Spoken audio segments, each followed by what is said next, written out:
This is Hiring on All Cylinders. Live from HR Tech.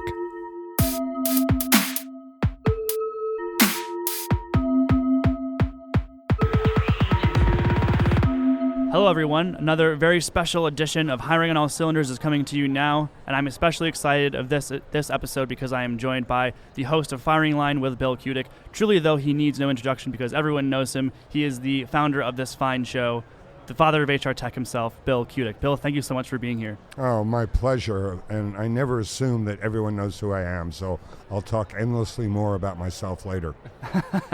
We'll get to that in just a moment. Also joining me is my friend and CEO of my company, John Bishke. John, thanks for being back here. Of course, and my job here is to tee up questions so Bill can talk endlessly about himself. So we're in a good spot. I'm so happy. I love it. Tee away, John. So, Fireline, let's start there. So, you've been doing Fireline for how long? Almost 2 years. 2 years. And how many guests? And we do one show a month, so we have like 24 guests. And what distinguishes it is that it's broadcast quality video. In an era when everyone's rushing to Skype video interviews, Google plus Hangouts or Zoom, where admittedly you get it done fast, but it's fast and dirty, bad video, bad audio. My show is like Back to the Future. Yeah. It looks like CBS, NBC, and ABC 20 years ago. Totally. And viewers really love it. Yeah. They really respond to it. What's been the feedback so far in terms of, 2 years now? Is the vision that you have in your head for what Fireline is the same as where you started, or have you adjusted it based off of what you heard from your audience? What a great question. When I conceived of the show at the end of 2014, I realized that the bedrock principle was the same principle that I had used in everything I had done for the previous 20 years, which included starting HR Technology Conference, starting the Bill Kutik radio show.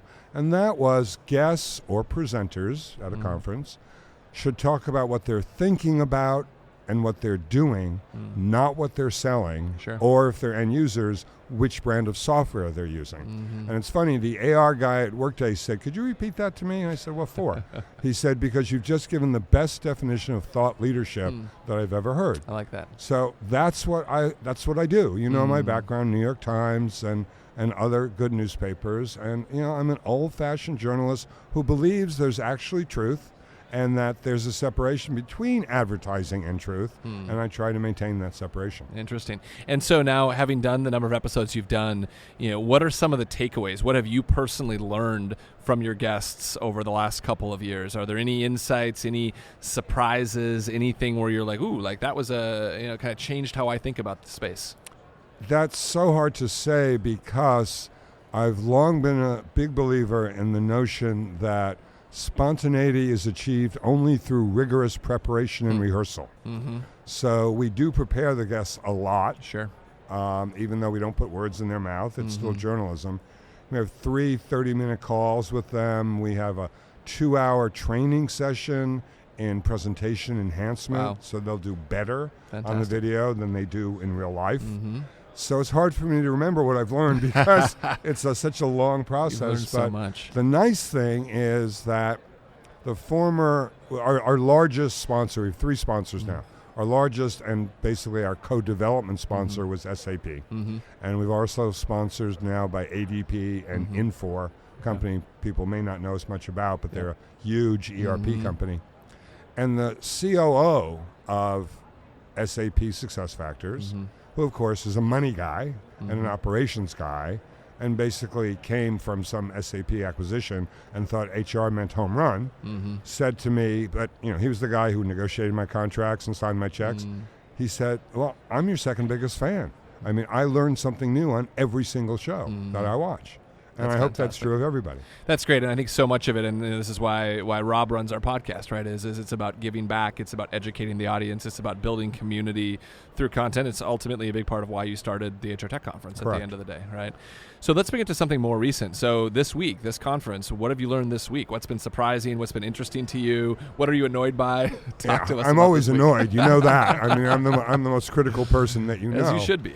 I could not be prouder than any godfather, father, or grandfather of what this show has turned into in the 3 years since I left it after creating it in 1998.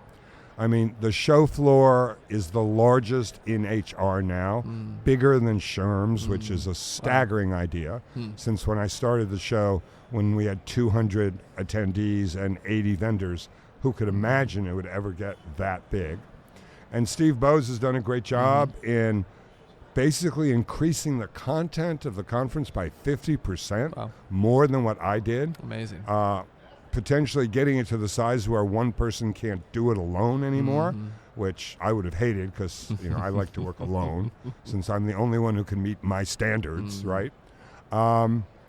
So I love not being responsible for anything. Yeah. And it's taken me a long time to decompress. The first year after I stopped doing it, 2014, I was running around like crazy still. I mean, when I did it, I could not have a conversation longer than 30 seconds with anyone because I had so much I had to do. Yeah. And then I was pretty busy the first year, slowed down more the second year, have slowed down more this year.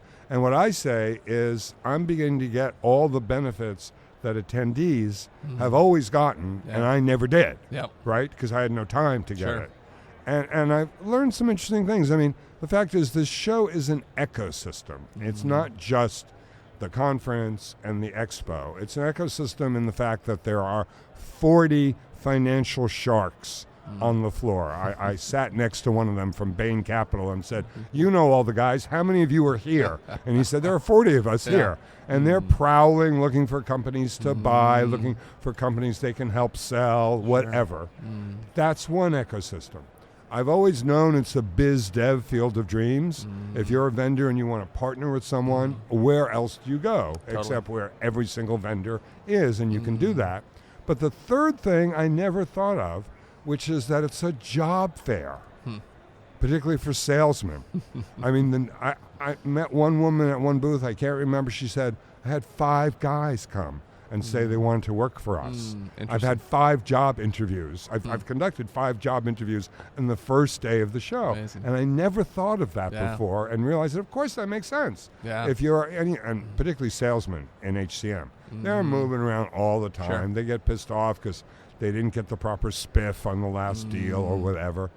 And so, where else would they look for work but here? Amazing. And so what would you say to a practitioner who's never been to HR Tech? We've got a lot of subscribers to the podcast. What are they going to walk away from at this show, other than maybe a new job if they're a salesperson? What is special the about most attending? Important thing is that HR technology is the key to your successful future in your career. Because if you don't get tech savvy, and by that you don't have to know the bits and bytes, you just have to understand the benefits that software can give you in your job. If you don't get tech savvy, you've got to start looking for a large carton and a freeway overpass to put it in and go live there, because you're not going to move forward in your job. And from the very beginning, from day one in 1998, our purpose was to educate those people into the world of technology. The fact is, one of the great things that Steve did was that the fact was, when I had it, the show wasn't all that damn technical.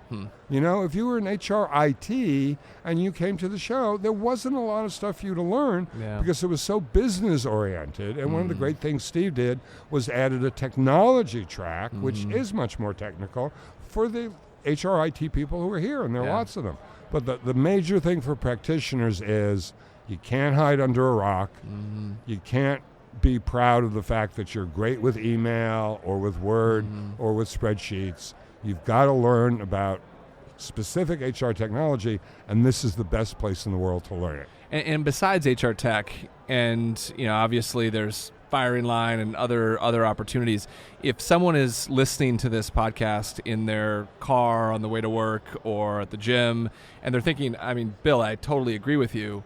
What do I do next? There's not another HR Tech conference until Vegas in October of next year.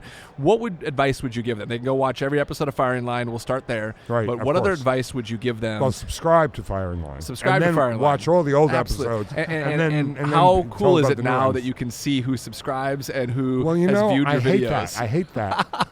LinkedIn knows everything about you, right? Sure. It knows your job, knows where you work. Google doesn't, right? Google knows what you've bought, where you've surfed. It knows where you live because of your IP address.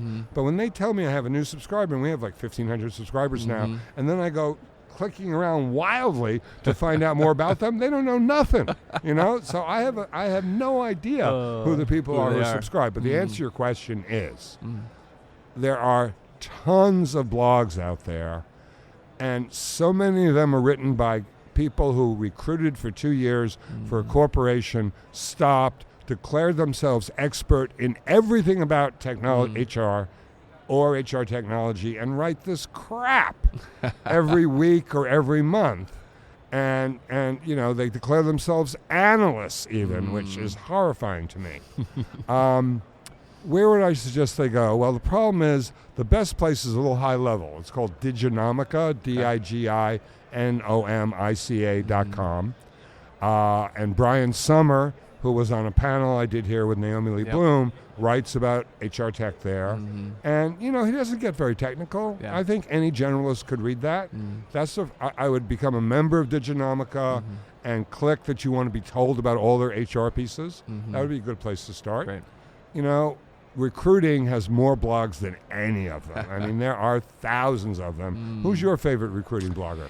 Well, I wouldn't be doing my job as CEO if I didn't answer the Intello blog. But I really do think that we've produced some good content more for, somebody who is, an end user of our software or of other software in the space. But increasingly, we're always thinking about how do we write more and more for the people that are higher up, the strategic thinkers, right? And that's hard to do. But I think, at the end of the day, if you do it well, there just isn't that as much material for those people out there from what we've seen. People on Twitter have noticed that I've gotten attracted to Tim Sackett for recruiting blogs. I just think he's solid. He's in the trenches. He knows what the problems are. He writes well. And he seems like a pretty smart guy. The problem is some of the best material is behind a paywall and a really high paywall for some of it. Every 2 months, every month, someone comes out with a new list of the best people to follow on Twitter. And sometimes I'm on it and sometimes I'm not. And I'm ashamed of myself for even checking to see whether I am or I'm not. Well, they'll email you if you make it because they want you to promote their list. Exactly. So sometimes you can find them on Twitter. And then, when you click on someone's and you get their profile, if they're a blogger, they always have the URL for the blog. But I would say that's the best way. I recently wrote that there is no way to keep up with HR technology if you have a day job. Even the people like the analysts whose day job is to do that have a tough time doing it. It's an unbelievably innovative space, particularly in recruiting, as you know. And so, don't even think you can keep up. Just try to hang on. Yeah. Really. I love that. Well, Bill, I know you're an incredibly busy guy at the show, even though you're less busy than you were 3 years ago. Thank God. Thank you for spending the time with us. We appreciate it. Appreciate you coming on Hiring on All Cylinders. It was a pleasure. All right. Thanks, Bill.